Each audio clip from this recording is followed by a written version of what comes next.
सबैजनालाई नमस्कार। आज ध्रुपति ब्युटी पार्लरमा आइरहेको छु।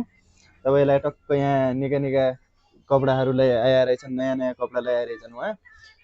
केटीहरूको लागि लेहेङ्गाहरू, केटाहरूको लागि टक्क यहाँ कोट प्यान्ट बेवालाको पनि छन्। टक्क बेवाला बन्ने भइला मैसिरा मुनलाई आउन लाग्यो नजिक नजिक सबै आयो। दिदी किन हाय हाय मिलाएर दिन्छु के कोही अब त आउन भयो मान्छे यी नयाँ नयाँ साडीहरू ल्याइरहेको छु। साडीहरू हेरी तीजका लागि यी मिलाएकै पनि छैन, उत्तिकै फ्याले छ। अब भोलि मिलाउनु पर्ला। आया हा सबजना आया यी ये सबैको भिडियो म बनाउन, यो भाइले मेरो भिडियो बनाउन आज आइरहेछ। दिदीको भिडियो चाहिँ म हेरेर आउँथे। सधैँ अरूको भिडियो मात्रै बनाउने भयो क्या दिदीले। अब मैले दिदीको भिडियो बनाउन आउनै पर्यो।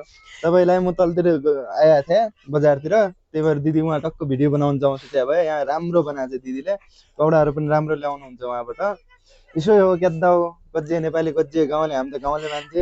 दिदी पनि गाउँले बोल्नुहुन्छ मस्त। सुन्न नेपाली बोल्दा बोल्दा ट्याक्क डडेलधुरी आइहाल्छ। त्योभन्दा डडेलधुरै बोल, लोकलै बोल, देखि भयो डडेलधुरी बोल्नु निको हुन्छ क्या। हाय पुए निको हुन्छ, निको निको लागन्छ, मुखमा त्यही आइन्छ देखि नि, डडेलधुरी भाषै नै आइजान्छ। अब मैसिरो महिनालाई लाग्दा दिदी हैन, हाय हाय कपडाहरू बेवालाहरूले आउन, बेहुलीहरूले आउन हैन। ल ल आई पुई तुलाई आई, मान्छेले पठाइदिनु हो कि पुई सबैजना आया हा। ल सबैजना आउनु पुई, टक्क हेरे कपडाहरू मन पऱ्यो लैया, एकदम मिलाएर लाउने। बाई बाई बाई भन्नु दिदी। ढोक दिया।